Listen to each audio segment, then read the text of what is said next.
I'm fortunate to live in this blue building right here, situated on the 2000 block of Beach Avenue, right beside English Bay, which as you can see is just 4 buildings down from Stanley Park. My name is Condi, but many of you on here and on the trail will know me as Tarzan. I'm very proud to say that I'm a big tree hugger, and I'm an advocate for reforming the Canadian forestry industry.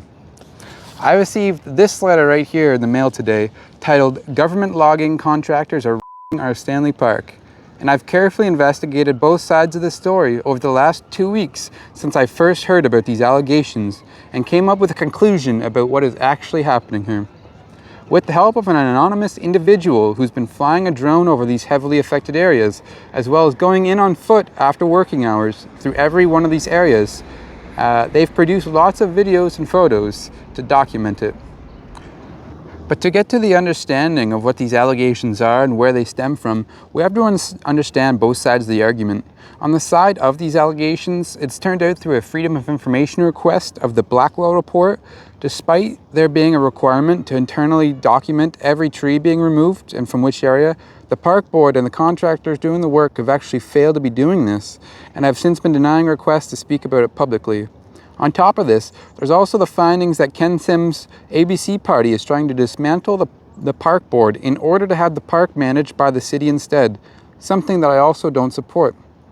On the website savestanleypark.ca, it's written under motives that suggest that the motive behind this could be the intention being to pave over all the dirt trails through Stanley Park, which could be detrimental to the people using it. And I've heard also through word of mouth that possibly one of the motives for this is that ABC will want to develop the land in order to construct condos or other commercial buildings. And on the other side of the debate is the nefarious Looper Moth, a type of moth that comes and goes in waves over the course of several years, which feed on the foliage of hemlock trees, causing defoliation, to which the decay of the tree can often take several years to become noticeable. There was a massive influx of these moths in recent years, and the park board claims that these moths have significantly impacted a large number of the trees in Stanley Park, which due to large dead branches and dying trees, causing safety concerns for guests and workers of the park. I once lived in Vancouver previously, but I moved back to the city 2 years ago into the same apartment that I'm in, and it was in the peak of the moth infestation. It's been part of my role for the building to take care of the lawn and garden, and for a while I was doing the sweeping and vacuuming to maintain the cleanliness of the building as well. I vividly remember a time when I would have to go down into our basement laundry room, and I was killing about 30 to 50 moths per day, as I know from being on a farm that moths can just destroy and eat through anything.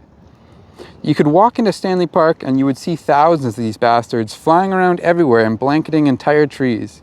I saw that with my own eyes, and I'm sure many others will remember it too. Recently, I spent 212 days protesting the destruction of old-growth forests here in BC, and I'm also a part of Stop the Spray BC, a group dedicated to embracing better forestry practices that promote diversity in what species of trees are used for the tree farms, while also trying not to promote the use of the chemical Roundup produced by Monsanto. I also understand that Canada has almost 10% of the world's forests here, and I know that the forestry industry is a major factor for many communities in Canada. So I not only use my heart, but I also use my intellect and reasoning to understand what might be best for not only the ecosystems here, but also for Canadians that rely on forestry to get by. Let's take a look at the facts, both at what figures there are and what is actually happening on the ground. It is reported that up to 25% of the trees in Stanley Park have been affected by the Looper Moth, with 160,000 trees have been severely impacted to the point that there needs to be tree removal or, notably, tree trimming with the topping of their dead branches. Of these 160,000 trees, it is reported that 140,000 of these trees are 20 centimeters in diameter or smaller. Only 20,000 of these trees are larger than 20 centimeters. The Looper Moth primarily affects hemlock trees, but can also affect cedars as well. But fortunately, the trees that are of true significance to Stanley Park, the old growth, have had very little impact.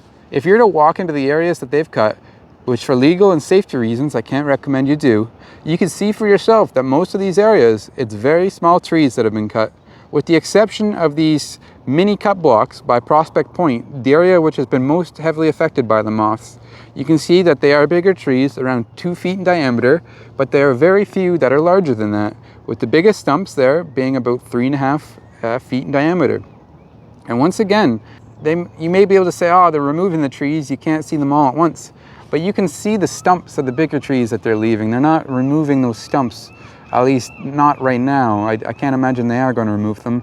But you can see for yourself by just taking a look at the stumps what has been cut.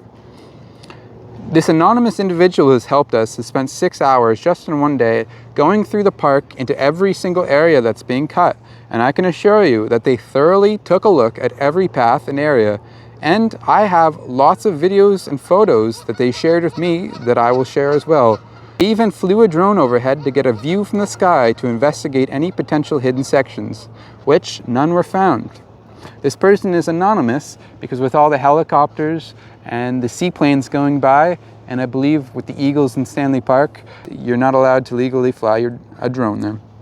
It is also important to note that a healthy forest management practice that is used, albeit not enough, is controlled wildfire burning, which we have learned from indigenous communities who have great understanding of forest stewardship that this allows for the burning of the understory and excess debris, as well as helping regulate the nutrients of a forest ecosystem, something that is not done in Stanley Park, which has led to much of Stanley Park being very dense and building up of excess debris. And to my last point, a great thing to do in debates like this is to play the devil's advocate. Let's try to put ourselves in the shoes of the city and park board and think about developing condos and commercial property. If they wanted to do this, would the areas that have been currently cut be ideal to build condos? In my opinion, no. It would not be ideal to put condos in these locations if that was the intention of the city or park board. So, to give my conclusion on the matter of Stanley Park, is this a legitimate forest management practice for safety concerns, or are they devastating Stanley Park? I can, without a doubt, say that this is purely being done for safety concerns. And no, I don't have any connection with any of the contractors doing the work, any of the park board, any of the city, any of the political parties. I've got no connections to anybody. But I do just want to take this time to say thank you to all the people who are alleging of this destruction, because it is clearly evident that they care about Stanley Park and they care about the trees. No matter what the opinion is, they care about something and they are peacefully sharing their opinion about their beliefs. And I'm an advocate for being able to share your beliefs in a peaceful manner. With all the issues and debates going on in our country and the world today, I wish that we had more people who cared and more people who could take the time to have mature discussions about their opinions. Thank you.